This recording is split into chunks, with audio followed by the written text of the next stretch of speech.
La Feria Internacional del Libro de Lima también es una forma de hermandad con los países vecinos, así como hemos tenido escritores de Chile, de Argentina, ahora también Ecuador está presente con una escritora que no conocíamos, tenemos que confesarlo, Gabriela Alemán, que nos trae Pozo Wells.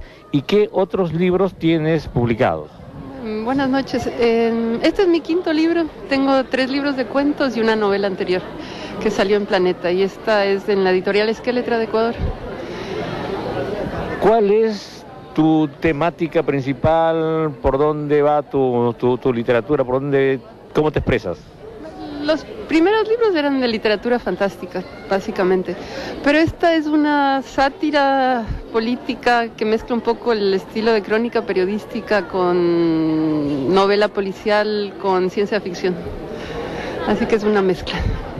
¿Eso significaría que has ejercido el periodismo? Sí, he trabajado en varios medios en distintos países y he dado clases de periodismo y me gusta muchísimo la crónica. Y estuve tratando justamente en esta novela, Pozo Wells, de encontrar un vínculo entre la literatura y la crónica, ¿no? ¿Y qué es Pozo Wells? Pozo Wells es un sitio imaginario que queda en Guayaquil, en un barrio alejado que ha sido construido sobre basura servida sobre el río Guayaquil, el río Guayas. Y es una metáfora un poco de unos seres que habitan en el submundo de este barrio que son ciegos. Y está muy emparetado con una novela de H.G. Wells que escribió a principios del siglo XX que se llama En el país de los ciegos y que está situada en Ecuador. Entonces lo que quise es tomar ese relato de Wells y continuarlo. ¿Qué hubiera ocurrido si esta historia continuaba en el tiempo? ¿Y tienes idea de lo que hubiera ocurrido después de la novela? Bueno, en la mitad de todo eso se involucró mucho la política, porque comencé a escribirlo en la segunda vuelta política en Ecuador. Y acabó convirtiéndose en una especie de fresco del caos de la vida cotidiana ecuatoriana, que creo que va muy bien con la ciencia ficción, ¿no? Es una buena manera de explicarlo.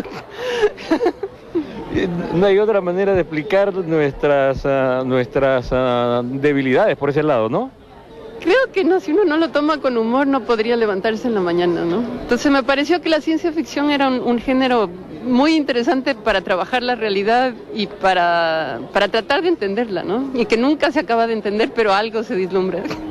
¿Me estás diciendo de alguna manera que la política ecuatoriana es de ciencia ficción? Pues imagínese usted, 10 años y casi 8 presidentes, así que sí. Esperemos que ya la cosa haya calmado un poco y bueno, justamente esta novela fue porque yo pretendí sacarla como novela por entregas, porque en la segunda vuelta electoral volvió a quedar Álvaro Noboa, que no sé cuánto se conoce en la política ecuatoriana aquí, pero es un candidato de extrema derecha, el hombre más rico de Ecuador, que básicamente planteaba privatizar todo Ecuador, ¿no? Y un poco esta novela fue el resultado de desesperadamente de escribir algo para que no votaran por él. Entonces se acabó cruzando eso y al final nunca salió por entregas, ¿no? Y no ganó Noboa, sino Correa. Así que esperemos que la ciencia ficción dé tregua un poco y hay un romance por ahí en la política ecuatoriana. De pronto hubiera privatizado también esta novela. ¿Quién sabe? Hubiera desaparecido las editoriales seguramente.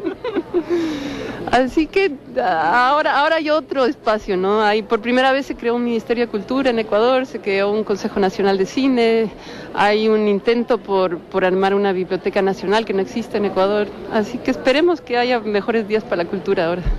No nos conocemos tanto a pesar de estar tan cerca y felizmente ya no nos peleamos tampoco, ¿no? Por suerte, sí, hay un proyecto muy lindo. Este año se cumplen 10 años de la firma de paz entre Perú y Ecuador. Y hay un proyecto editorial de sacar una antología de cuento y de poesía ecuatoriana y peruana, que va a circular por las universidades de ambos países. Así que ya parece que es el momento de la calma, ¿no? Y de conocernos por fin.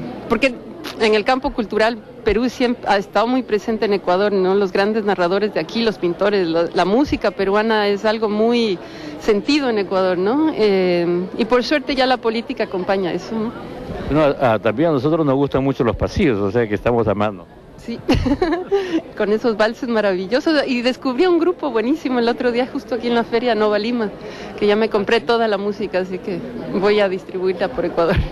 Te agradecemos muchísimo y ha sido una gran satisfacción poderte encontrar. Tenemos que confesar que ese desconocimiento que tenemos un poco de nuestros vecinos, no conocíamos a Gabriela Alemán y como ustedes pueden apreciar, es una escritora no solamente interesante, sino ella misma muy simpática y muy agradable. Muchísimas gracias por estar en el programa.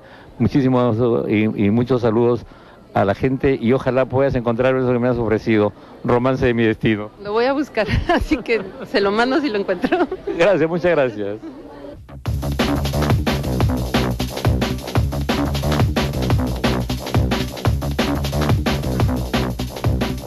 Transcurridos 10 años de la retrospectiva de la Fundación Telefónica, Billy Air presenta en la Galería de Lucía de la Puente una muestra individual con una propuesta enteramente nueva. Se exhiben copias únicas de gran formato en impresiones monocromas al carbón sobre papel de algodón. El inicio de este proceso fue marcado por el descubrimiento fortuito de una de las opciones de captura de una pequeña cámara digital que permite el registro simultáneo o en secuencia de un mosaico de 16 cuadros en el mismo disparo.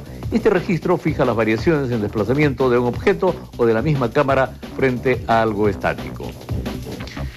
Diego Molina presenta su primera muestra individual de pintura titulada Factoría, la estética en la sala de proyectos de la Galería de Lucía de la Puente. El proyecto se inició con la construcción de un escenario en el café La Máquina que invitaba a interactuar al público en sesiones fotográficas que buscaban imágenes con carga generacional transmitidas ahora desde el lenguaje de la pintura. En la sala Roisho Hinai del Centro Cultural Peruano-Japonés se inauguró una exposición de esculturas de Lorena Amauchi. Es su primera muestra individual en Lima en la que expone esculturas en forma orgánicas hechas con las técnicas de fundición de aluminio, bronce y vidrio cortado. Estos trabajos son producto del programa de maestría que siguió en la Universidad de Artes de Tama, Tokio, Japón, y los avances del doctorado que realiza actualmente en dicho centro de estudios.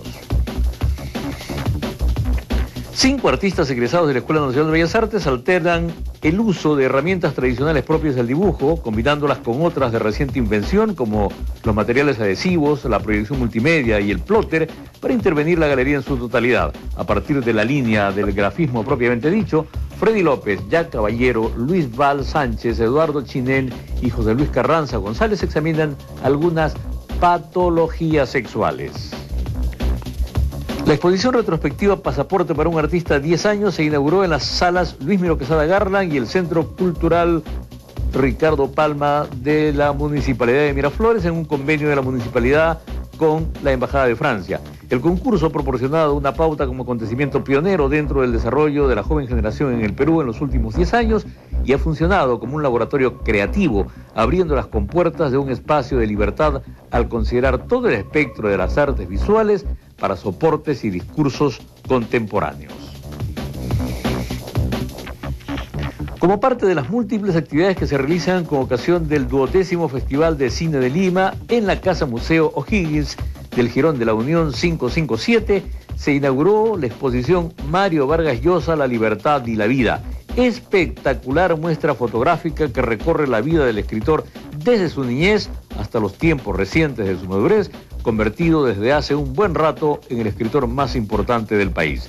Y hemos dicho espectacular porque se han destinado 14 salas a la exposición, cada una dedicada a las distintas épocas de su periplo vital, con sus amigos, como escritor, como conferencista, como director de cine y aún como actor. Pero también los manuscritos originales de sus novelas, originales de sus novelas traducidas a los diferentes idiomas, en fin, películas basadas en su obra literaria, en el teatro. En esa exposición solo falta la foto del premio Nobel. Otra muestra organizada en torno al 20º Festival de Cine de Lima es El Fantasma de la Libertad, en homenaje a Luis Buñuel, con la participación de 15 artistas peruanos. La filmografía de Luis Buñuel, que comprende un total de 32 películas, constituye uno de los universos fílmicos más fascinantes de la historia del cine. Como homenaje a este gran creador, de cuya desaparición se cumplen 25 años, los artistas plásticos peruanos exploran aquel mundo deslumbrante y misterioso de su legado cinematográfico. Ellos proponen discursos desde diversos lenguajes y formatos a partir de la obra y el pensamiento del cineasta. En la galería del Centro Joriguasi de la Universidad Ricardo Palma se exhibe la exposición Platería Hispanoamericana Contemporánea, que reúne trabajos de orfebres de Argentina, Bolivia, Chile, Colombia, Ecuador, España, Guatemala, México, Nicaragua, Panamá, Venezuela y el Perú. Desde hace más de una década, el Patronato de la Plata organiza anualmente el Concurso Nacional Plata del Perú y el Encuentro Hispanoamericano de Plateros, con el fin de incentivar su uso y difundir las propuestas artísticas de los maestros artesanos y artistas plateros.